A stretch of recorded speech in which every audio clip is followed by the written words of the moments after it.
ñu daal di bàyyi madame Mbacké rek ñu daal di dugg ci biir waxtaan bi ñu indeeti comme d'habitude rek thème bu amati solo macha allah. exactement Fatia comme ni nga ko waxee rek comme ni nga ko waxee itam sànq rek tey ñuy waxtaanee thème bu am solo macha allah muy changement de comportement ak manque de confiance mi nga xamante ni nga koy daal di nemmeeku ci réewum Sénégal parce que li ñu ci gën a seetlu moom mooy ni que plus bis yi di dem plus monde bi di évoluer plus comportement yi di gën a changer plus kenn amatul confiance ci kenn wóolootul kenn waaye itam dafa mel ni rek nit ñi bu ñuy ànd intérêt la ñuy jiital mu mel ni rek loolu ñun ñi en tant que citoyen ñi ngi koy daal dund bu baax a baax waaye itam dafay daal di feeñ ba suñu ay njiit bëggoon naa xam avant toute chose lan mooy sa jàngat par rapport ak situation bi nga xamante ne moom lañ nekk di dund fii ci réewum Sénégal. may ma rendre hommage à la douane du département de Koungheul région de Kaffrine wala Fatick Kaffrine ñoo def jàllore bu rëy bërk dem nangu ci samba boy yi posone xale yi di yàq réew mi di yokk insécurité di tas sëy yi muy genn wàllu tonu di yamba pour une valeur de 38 millions yooyu dañu war di ko souligner ndax ñun boroom kër yeeg mère de famille père bu ñu tëddee di nelaw xëcc suñu mbàjj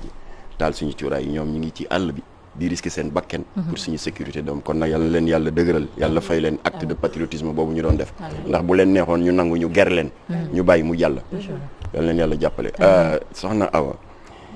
loolu nga wax dafa am solo ndax xam nga intellectuel u tey dañuy bàkkoo ne que le Sénégal est indépendant depuis 1960 mais loolu c'est une indépendance politique mais ba tey moomaguñu suñu bopp ndax sur le plan culturel nous sommes toujours des colonisés ndax mimétisme bi dafa ëpp dafa dem ba jur sax loolu ñuy wax mimétisme aveugle Kocc Barma di ko wax roy dàq dem ba effacer sa bopp xeeb sa bopp jàpp ne yow doo dara li jógee bitim réew rek mooy li baax xam nga l'histoire donne raison ndeysaan au premier président de la République du Sénégal l'homme de culture le grand poète Léopold Sédar Senghor parce que festival mondial des arts nègres bi fi amoon en 1966 muy première édition bi am na discours bu mu defoon ci cérémonie d'ouverture bi mu indi woon jeexi jaaxa ci xel yi mu daal di profiter nag ci cérémonie de clôture bi mu jàkkaarloog seen naataangoo taskati xabaar yi daal di leeral mu ne leen man je ne prône pas le repli culturel sur nous-mêmes parce que en tant que militant de la civilisation de l'universel je n'ai pas dit que les jeunes doivent se fermer aux autres cultures ce que j'ai dit mooy dafa war a am un préalable dafa war a am lu ko jiitu mu di lan mu ne enracinons-nous d'abord dans nos propres valeurs de civilisation et ouvrons-nous ensuite aux apports fécondants du monde extérieur te il a insisté sur le qualificatif fécondant parce que ce n'est pas tout ce qui vient de l'extérieur qui est fécondant l'histoire lui donne aujourd'hui raison ndax roy dax gi dafa dem ba nga xam ni àndatul ak réflexion jàpp nañ ne lu jóge ca bitim réew rek moo gën ñun la ñu am te li ci xaw a yéeme nag mooy buñ doon roy lu baax sax ci lu ëpp li ñuy roy ñu mën a wax waaye dañuy seet la gën a yées ca cosaan ak caada jàmbur daal di ko adopté. ci loolu sax est-ce que nekkul ñàkk valoriser li nga xamante ni moom mooy suñu identité culturelle suñu ay valeurs yi nga xamante ni moom la ñu maam bàyyee est-ce que du loolu mooy yóbbee li nga xamante ni moom lañ nekk di. d'ailleurs sax loolu mooy caslaayu jàngoro ji.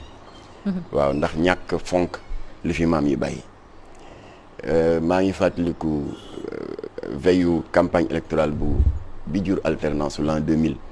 xam nga ñun Jamra dañu defoon alliance politique avec le candidat Iba Der Thiam yàlla na ko yàlla yërëm parce que bi ñu defee le tour de tous les candidats en 99 dañu gis ne moom daal la ñu partagé les mêmes valeurs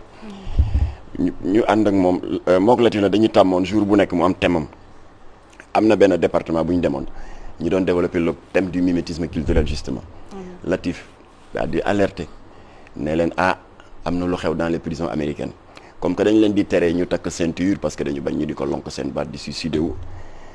léegi boroom ñaari tur yi ne ci kaso yi profité ci nag comme que takk ceinture amatul dañuy wàcc seen tubéy ba xàpp kiy feeñ mu nekk benn signe boo xam ne clin d'œil la pour ñi nekk ci prison yi ñu xamal leen ne ñun dañuy jaayu Latif ne leen mu ngi ñëw fii de ñu ngi ko tuddee check down réew Afrique sangam adopté na ko ñu ne Jamra waxati na waaye nag ñun ñëpp ñoo ci teg suñu bët ane caméra bi defal ma gros plan fii check down gi xam nga lii bañ a sol tubéy moo ko gën roy dàq bu demee bay egg fii nga xam ne boo solee tubéy mu wàcc ba ci diggu mbir mi am soxna alors loolu bañ a sol tubéy ko gën. li mooy check down. check down na ngoog te check down bi du góor ñi rek de. check down yi jigéen yaa ngi. ñun ci lañ bokk. waay roy dàq. mais à qui la responsabilité parce que. voilà tey bu ñu demee bay roy. pourquoi léegi ñuy bàyyi pourtant nasaraani am na lu ñu def lu baax am na lu ñu def lu bon. c'est bien vrai exemple laa doon wan rek. c'est-à-dire bu man ñun Senghor nee na bàyyul ko roy. waaye Senghor dafa ne nañu jël les apports fécondants de l'extérieur. waaye Sénégal dañuy jël li gën a toroxlu. xam nga jënd jiin bu bees tax 30 000 def yëfu wala kaane yi ah roy dàq ngi mooy wala kaana. Cheikh jottali ma xool suñu déchiré yaa ngi nii. xam nga li tax ma indi ko soxna Awa mooy weddi gis bokku ci. bu fekkoon damay wax di tararaare rek ñu ne Jamra waxati na. roy dàq ngi. waaw loolu yëpp nag Awa li ko waral encore une fois mooy xeeb suñu bopp. encore une fois mooy xeeb. li fi mag ñu baax ñu bàyyi. mais à qui la responsabilité ana parents yi ana société bi. waaw d'abord dañuy wane góom bi ba noppi après ñu situer responsabilité bi. bu mujjee baa ngi nii. sac de femmes porté par des hommes. d'accord lii indi woon na fi coow en 2016 ba Jamra xuloo woon ceeg Wally Seck. effectivement def nañ ay points de presse coow nañu et tout. waaye tamit def na acte de courage parce que ba mu defee concert fële ca. Grand Théâtre jël na ciseau dagg ko en 1000 morceaux. c'est vrai kon nag artistes yi. am nañ ci responsabilité. ci changement parce que xam nga lu tax ñun ñii ñëpp jaar nañ ci. bu ñu gënee nekk tout tànk artiste bu ñu teg bët rek dañu lay imiter jusque dans les moindres détails boo saqatee sax ñu saqat. kon ñoom am nañu rôle bu rëy bu ñu war a jouer ci di orienter jeunes yi vers nos propres valeurs. ndax troisième genre ñëw na artiste moo ko fi dugal du ba ngi nii. bii di Ouzin Keita bi. troisième genre yi bi ñuy wax maanaam ni homme ni femme. artiste moo ko fi dugal. Ouzin Keita. voilà boo gisee ma introduire foofu. c'est parce que roy dàq bi. yow bi ngay créer thème bi toppoo sa bakken da nga sukkandiku ci réalité yi nga xam ne yaa ngi koy dund ñu ngi koy dund ñëpp a koy dund. da nga dugg sax nag fu am solo parce que tamit yamul sax si li Fatka. mais fan yi on a pu voir que série yi nga xamante ni ñu ngi koy daal teg si suñu ay télévision dañ ciy faral di wane ay xeetu image yoo xamante ni malheureusement ñu bëri ñu koy seetaan dañ koy daal di copier alors tey loolu tamit bëggoon naa nga indi si sa effectivement yaa ngi may fàttali bi ñuy déposer plainte contre waaw maîtresse d'un homme marié te mu juróon fi coow. en janvier 2019. ba ñu tribunal de l'audiovisuel di ñu entendre avant de déclarer notre plainte recevable dafa am lu ma expliquer Babacar Diagne président CNRA ma ne ko am na fi suñu benn oustaz léegi mu nga États-Unis ndeysaan di fa daan dooleem waaye léegi-léeg day ñëw vacances dafa am bés benn doomam woo ko ndax dafa yar njabootam tabarkàlla xale bi ne ko papa dafa am lu ma doon werante ak maman mu ne ko li ngeen di werante lan la mu ne est-ce que tatouage l'islam nangu na ko wala déet papaam indi ay aaya teg indi ay addis teg ne ko xaraam waaw jàpp sa der di ko nataal di ci dessiner indi ay argument yu dëgër yu méngoo ak niveau de compréhension xale bi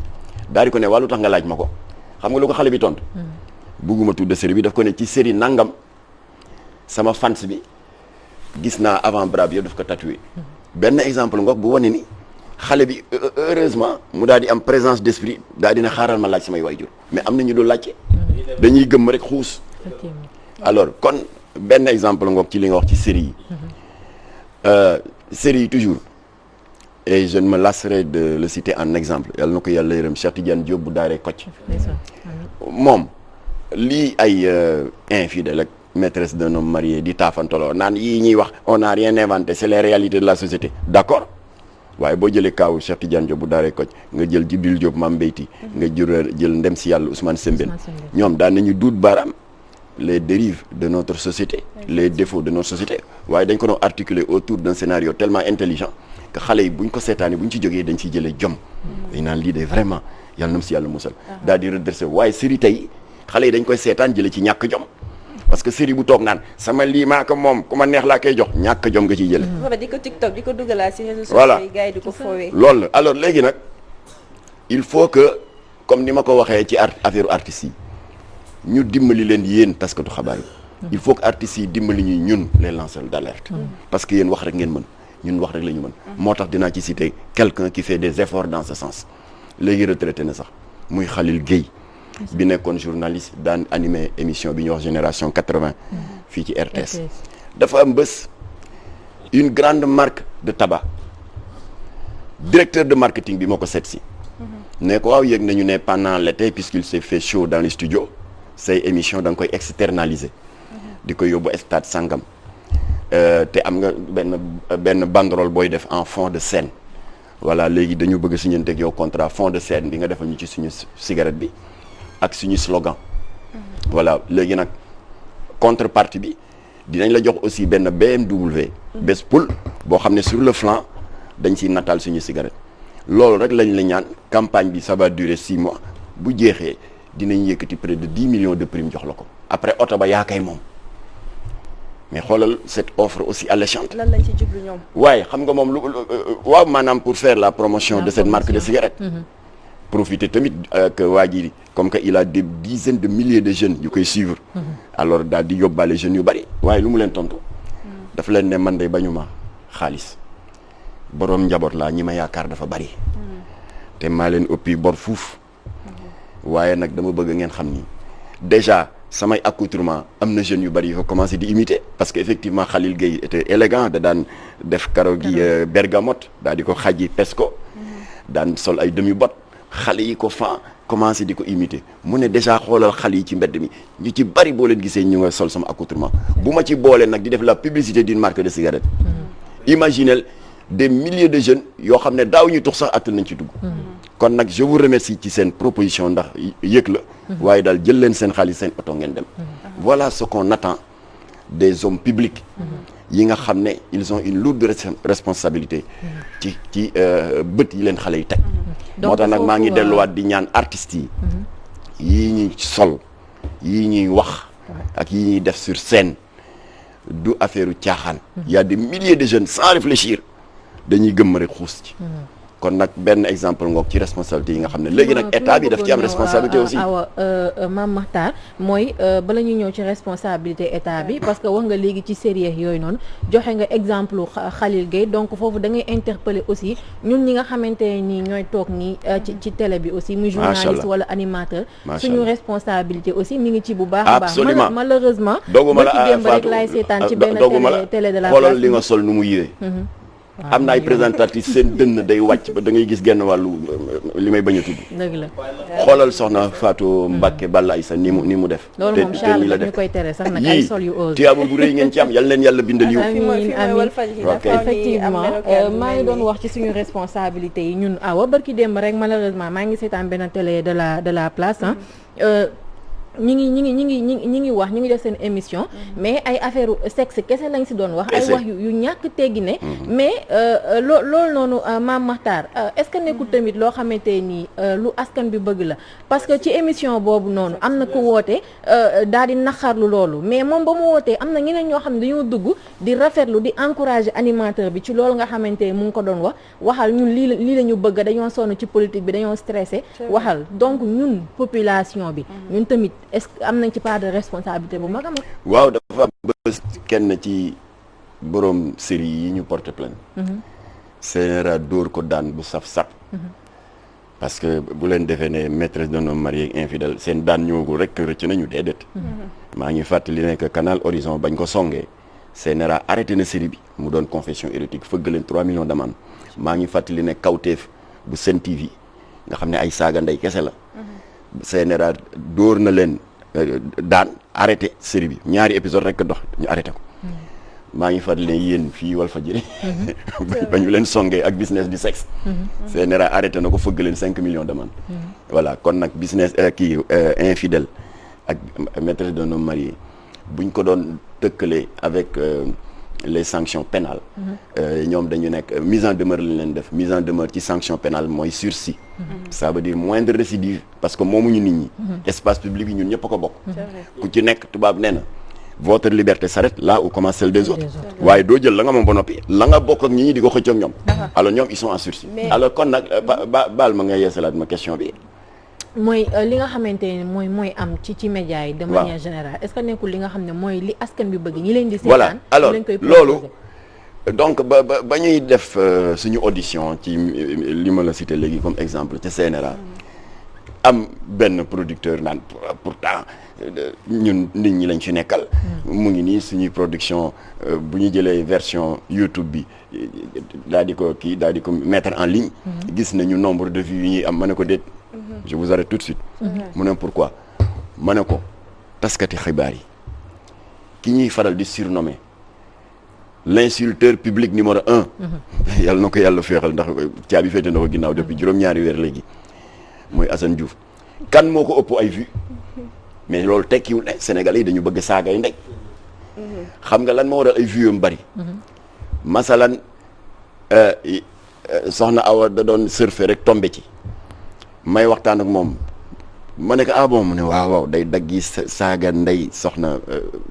président de la République ma ne la ah bon ma daal ne xaaral ma daw dañ kumpa ko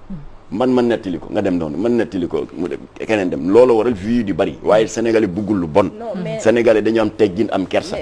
loolu moo waral vues yu bari. mais question bi pose dafa am solo la. parce que tamit ñun sénégalais ñun ñooy ŋàññ ba noppi. ñun ñooy dooleel la nga xamante ni moom mooy maanaam jëf yu ñaaw yi nga xamante ni ñu ngi koy faxal di ji suñu société. parce que tey jii bu dee nit ki mi ngi def lu bon amaana ñu néewal ko doole mbir bi mën naa bañ a ëpp loxo voilà mi ngi noonu mais tey bu dee ñun ñoo koy doole di dem di ko seetaan keneen ak keneen di ko seetaan parce que ba pare di ko partager xale yi ñeneen ak ñeneen di si ñëw donc ñun je pense que ñun ñooy ndey bi am nañ ci responsabilité parce que sénégalais dañuy bëgg une chose et son contraire c'est ça maa ngi fàttaliku li ma tudd léegi suñu jàmmarloog maîtresse d'un homme marié mais parce que moo doon bi gën a fës mais qu'est-ce qu'on n'a pas entendu dans les réseaux sociaux Jamra yéenay kan fii du état islamique fii du Iran fii du Afghanistan et puis noo leen def ba gis ko lu leen tere zappé ma profité di yëgal ne te waxuma ko pour faire plaisir à qui ce soit responsable Jamra yi bureau exécutif bi les 30 membres du bureau exécutif commencé sa imam Massamba Diop ba ci 30e bi te yàllaa tax may wax amu ci kenn kuy seetaan série ça ne nous intéresse pas c'est pas que dañu xeeb les producteurs intéressé wuñu léegi la question se pose nag naka la ñuy def ba xam qu'il y a eu des dérives mais ni Babacar Diagne bu CNRA def la ñuy def on a une commission de visionnage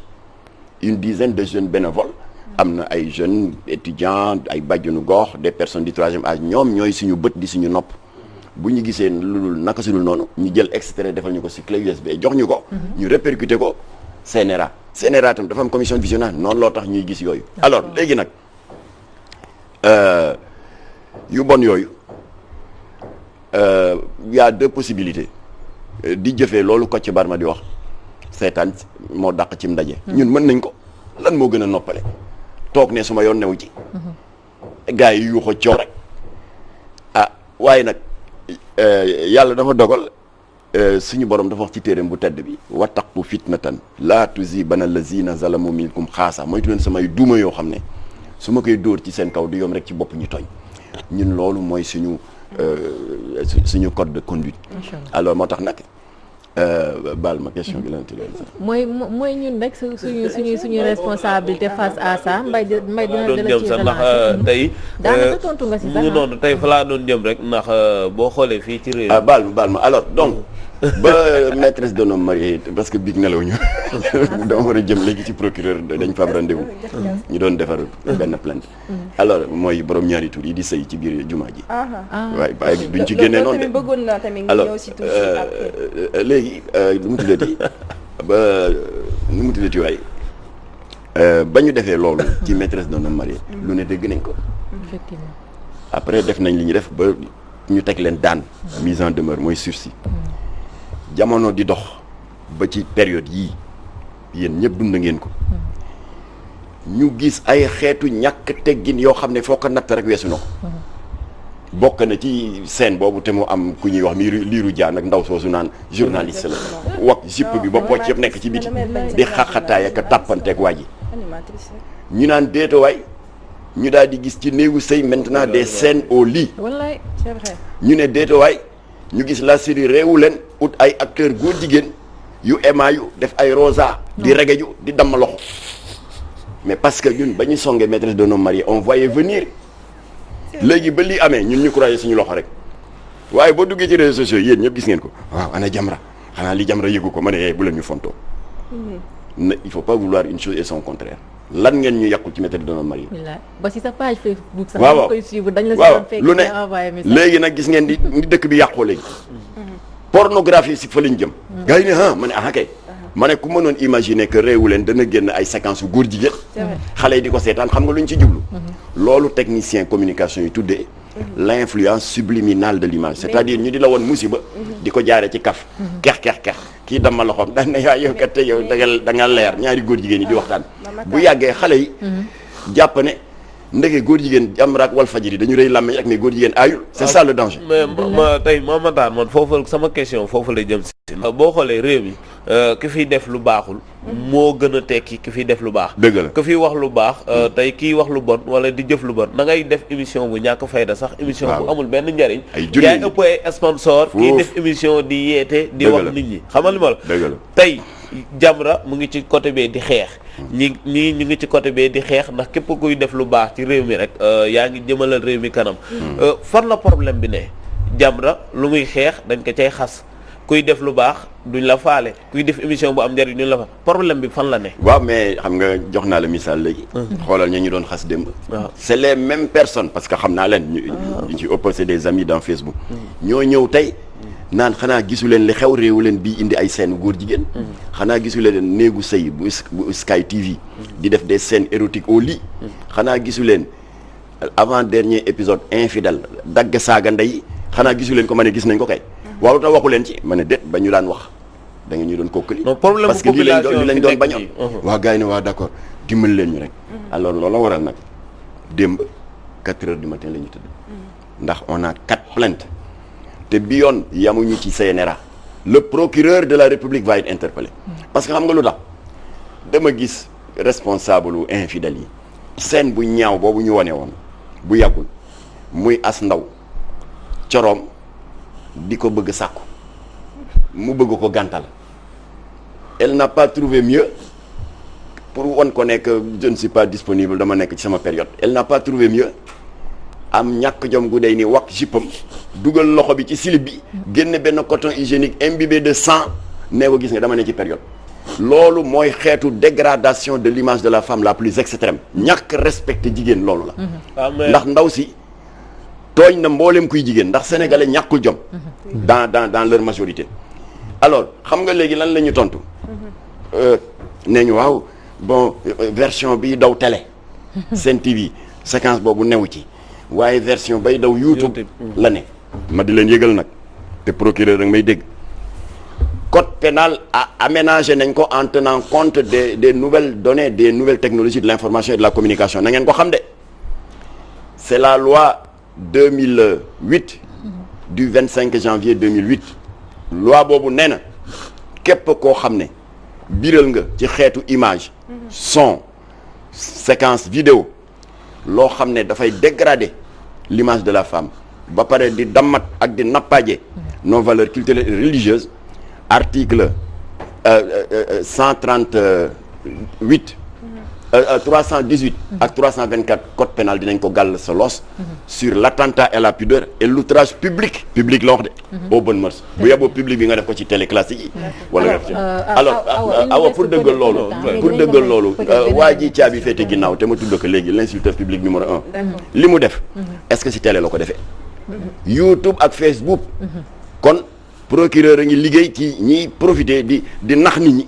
naan génnu ma ko ci télé ci Facebook la ko génn loo génn ci réseaux sociaux yi même atte la que kii génn ay musiba ci télé. d'accord léegi bu weesoo loolu li nga xamante ni moom mooy changement de comportement yi puisque ñu ngi ci jamonoy mbas bëggoon naa tuuti itam nga defal ñu tuuti sa jàngat par rapport ak ñàkk confiance bi nga xamante ni moo lalu ci diggante njiit yi ak ña nga xamante ni ñoom ñooy askan wi ba tey ji lépp lu ñu leen mën a diggal rek. ci wàllu mbas bi ci wàllu mbas bi waa xam nga mbas bi wax dëgg yàlla ñun comme Walfadjri dañu doon def ca départ ba au mois de mars parce que jàngoro baa ngi fi dugg le 2 mars mais c'était un cas importé. ku jóge bitim réew moo ko fi indi ni Jamra ak Walfadjri def sàmmantale nag mesure barrières yi ndax microbe bi amul ay tànk di daw amul ay laaf amul ay laaf nit ñi ñoo koy jokkalante seen biir kon nag regroupement yeeg ak xew yi nga xam ne c'est pas essentiel te du farata nañ ko bàyyi ñun loolu def nañ ko ni ngeen ko defee waaye li ci am mooy boo commencé le 2 mars ñu dem ba fin mars ñu ne 50 cas. 22 nga dem avril ñu naan 200 et quelques ba fii may wax ak yow 8 mois après. nous en sommes à 22 000 infections ak 508 morts. malgré toutes ces mesures là waxuma la ne dafay stabiliser mais dafa jolli kon am na lu xew. moo tax nag la xew ñun ñu ngi koy baamtuwaat fii. te du waxi Jamra waxi suñu borom la subhanahu wa taala mu di réew yi nga xam ne ci ñoom la ñuy roy slogan bu France répété ñu di ko répété parce que yii ngeen di dégg cas contact cas communautaire cas importé ay waxi France la c'est des slogans des formules prêt à porter ñu di ko répété fii yàlla dafa faale yooyu li muy def mu ngi koy def ndax sëñ Muntaxa Basiru Mbakke wax na lu am solo ñun dañu fonk wax jooju nee na virus Covid 19 bi dafa am bakken comme ñun yow Fatou Ka le fait que nga juddu wàcc incarné wu sur terre suñu borom am na mission bu mu la fi sant